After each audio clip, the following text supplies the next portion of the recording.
Estou pagando pensão para uma grávida, mas acho que não é meu. Quando a criança nascer, vou pedir DNA. Se der negativo, posso parar de pagar e receber meu dinheiro de volta? E aí, doutor? Mais uma complicação na tua vida aí. Olha, se ele está pagando uma pensão, se ele está pagando alimentos gravídicos, ele está dando cumprimento a uma ordem judicial, a um comando. Né? Então, e eu sempre falo, né, o juiz, ele não conhece a vida, o juiz conhece o processo. Então, se ele faz o DNA e o DNA dá negativo, ele não vai poder parar por ele próprio, pela vontade dele, de pagar. Ele vai ter que, como o juiz, ele vai ter que pedir para o juiz, então, a suspensão do desconto ou do pagamento, né? Agora, a questão de reaver o dinheiro é uma situação delicada, porque ele poderá, numa situação, demandar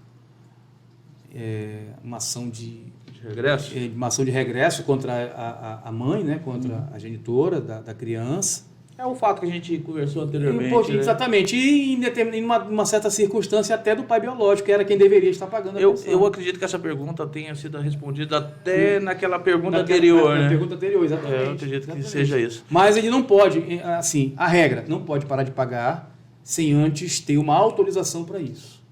Porque senão ele vai sofrer as consequências. Porque a lei é fria. A lei, ela não quer saber. Se a lei mandou você fazer, se a decisão judicial mandou você fazer, você tem que fazer. Se você não fizer, você vai sofrer as consequências do descumprimento. Até que o juiz, mas eu parei de pagar porque o exame deu negativo. O juiz não sabia que o exame tinha dado negativo, como é que você parou? Exato. É isso que a gente tem que tomar muito cuidado. Se você está cumprindo uma ordem judicial, para você parar de fazer, você tem que ter uma outra ordem dizendo, pare. Entendeu agora? Para não ter problema. Se aplica naqueles casos de pessoas que são desempregadas também, né? O raciocínio é parecido, né? No caso do desemprego, doutor Francisco, o que acontece é assim, muitas pessoas que têm o dever de pagar pensão, muitas vezes elas se apegam na figura do desemprego como um fator para se eximir ao pagamento. O desemprego, ele não é um motivo de paralisação da contribuição alimentar. O que ele pode ocasionar é uma revisão.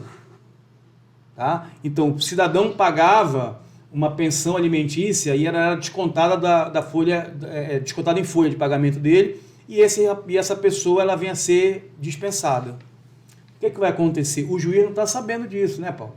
Como eu falei para vocês, o juiz não conhece a vida da pessoa. O juiz conhece aquele processo em que tem uma decisão em que ele mandou que aquela pessoa pagasse X% da remuneração dele, descontada em folha, tal. Ele não está sabendo que o cara foi demitido. Então, o que ele tem que fazer? Se você tem que pagar a pensão e você for demitido, você tem que procurar imediatamente um advogado ou seu advogado e comunicar o fato ao juiz, porque na menor das hipóteses, eu não gosto nem de falar da pior, né? Na menor das hipóteses, o que o juiz vai fazer? O juiz vai fazer a adequação. Ele vai verificar a sua boa-fé, que você está comunicando a situação, que você não quer parar de pagar, mas que você tem que pagar dentro do que você pode, o binômio, necessidade e possibilidade.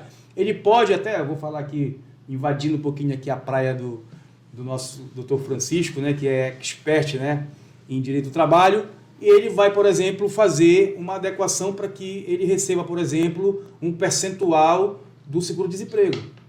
Naquelas parcelas lá, 4 a 6 parcelas, né, doutor? Salvo engano. Vai depender do tempo de carteira assinada. Exatamente. Pois é, aí vai ficar recebendo do seguro-desemprego. Não vai ser no mesmo valor. Talvez até dê para ser, ou próximo. Às vezes diminui. Mas o que interessa é o caráter satisfativo, Paulo. A pessoa vai continuar contribuindo, ainda que um valor menor, mas não vai criar um problema para ele. Aí, quando acabou o período do seguro-desemprego, e se o cara não conseguiu uma colocação, como é que vai fazer? Ele tem que comunicar para o juiz que ele ainda não conseguiu reingressar no mercado de trabalho e o juiz, então, vai fazer uma nova revisão, uma nova adequação e vai ver, como é que eu vou calcular isso aí? Ele vai calcular, então, o percentual do salário mínimo.